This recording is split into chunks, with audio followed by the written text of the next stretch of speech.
Apa khabar YouTube? Kan ramai orang kadang-kadang masalah dengan kunci ini masalah.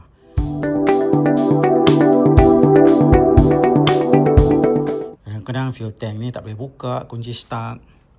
Ni kunci 3 serangkai kan? 1, 2 dan satu lagi.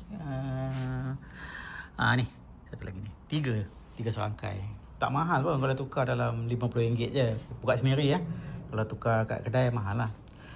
Jadi ni tips saya sebagai solo rider yang apa saya buat dari dulu, semua motosikal bukan motosikal FZ saja. Saya gunakan minyak dan saya titik minyak lah. Nanti apa yang saya buat, saya titik minyak.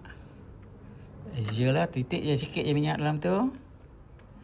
Dan tiap-tiap 3 lah titik minyak. Yang ni pun kita titik, lepas tu letak kunci, gosok sikit.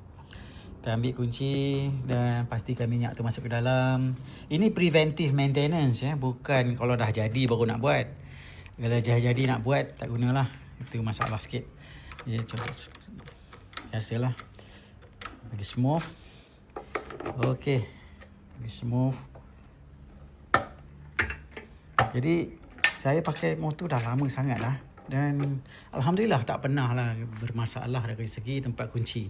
Okey, minyak apa yang saya gunakan? Ni tip ya, jangan sekali-kali guna WD-40.